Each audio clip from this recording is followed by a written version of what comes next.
In the name of Allah, the most merciful and the most compassionate. Assalamu alaikum students, dear students of class 5. Students, in the last lecture we had done the reading of this poem, The Skylark, and now in this video we are going to discuss about the difficult words, meaning, word sentences, and then summary of this poem, The Skylark. Actually, this poem is about the flight of a skylark on a bright morning. Let's start from difficult words. First word we have speck.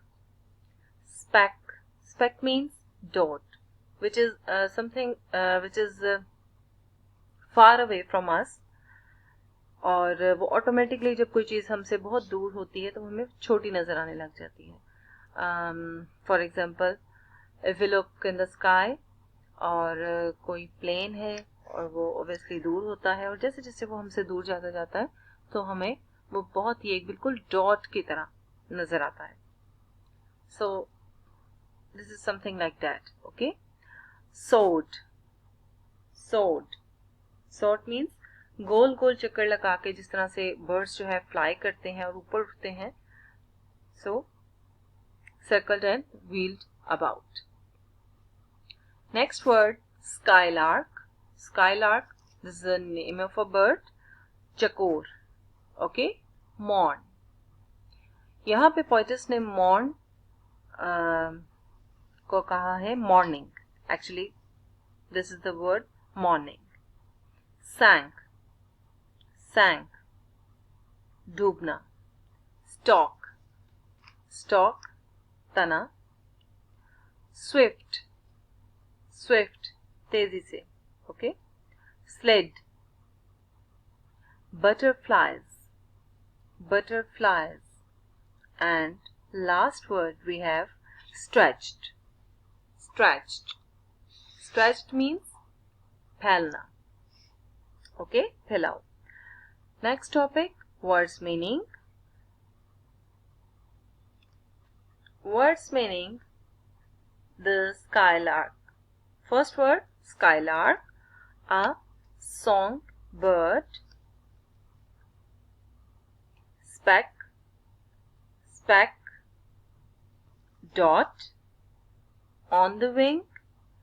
In flight, उड़ते हुए. On the wing. Second last, stalk.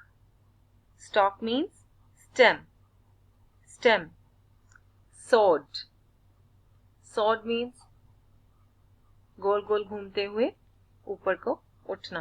जिस तरह परिंदे जो हैं fly करते वक्त flight जब लेते हैं तो वो ऊपर को उठते हैं. Next topic, word sentences. The first word, sank. The storm sank the boat. तूफान ने कश्ती डुबो दी. Earth. Earth. The earth revolves around the sun. जमीन सूरज के गिर्द घूमती है. Wing. Wing. The bird's wing was broken. परिंदे का पर टूट गया था. Sunny.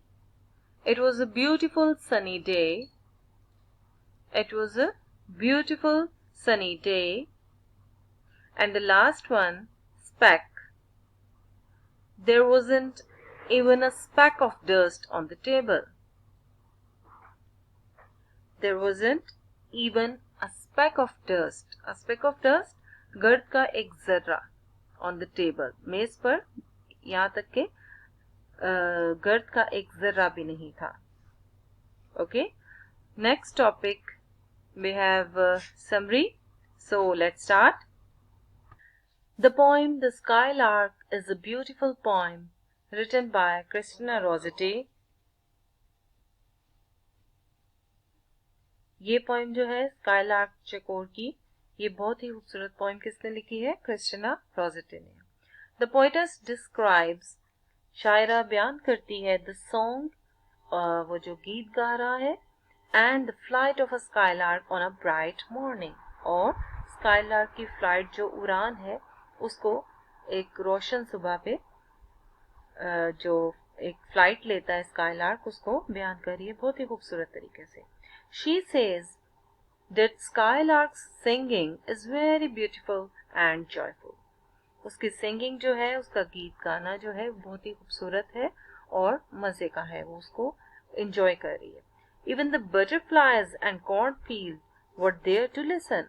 यहाँ तक कि सफेद तितलियों का जिक्र किया है उसने अपनी पोएम में, वो भी उसको सुन रही हैं. और कॉर्न फील्ड, मकई के खेत के ऊपर, जहाँ पे skylark is hanging actually between the earth and the sky, वहाँ पे है और वहाँ पे फ्लाइट ले रहा है. और कॉर्न फील्ड भी उसकी सिंगिंग को बहुत एंजॉय कर रहा है. The poetess tells that there was the nest of the skylark towards it goes. और जो स्काईलार्क का घोंसला है, वहां पे जो स्काईलार्क का घोंसला था वो उसकी तरफ चल रहा है. शी इज एक्सपेक्टिंग, वो उम्मीद कर रही है, that in the nest the mate of the skylark, skylark का साथी जो है, चकोर का साथी, must be listening to his songs, कि वो भी उसके सॉन्ग्स को सुन रहा होगा और उसे सुनना चाहिए. Although I stopped listening to songs, अगरचे कि मैंने उसके सॉन्ग्स को कम देर सुना है, उसके सॉन्ग को सुनना बंद कर दिया है, but still I want to listen that, लेकिन फिर भी मैं उसको सुनना चाहती हूँ. और मैंने उसके मैट की निस्बत, उसके साथी की निस्बत कम उसको सुनना है, वो ज्यादा अरसे से उसको सुन रहा है. I am repeating the summary. The poem The Skylark is a beautiful poem written by Christina Rossetti. The poetess describes the song and the flight of a skylark on a bright morning. She says that skylark's singing is very beautiful and joyful. Even the butterflies and cornfield were there to listen. The poetess tells that there was the nest of the skylark towards it goes. She is expecting that in the nest the mate of the skylark must be listening to his songs, although I stopped the listening to songs, but still I want to listen that. Now students, this is done. In the next lecture, inshallah, we will discuss about the worksheet of this poem, The Skylark. Thank you. Allah Hafiz.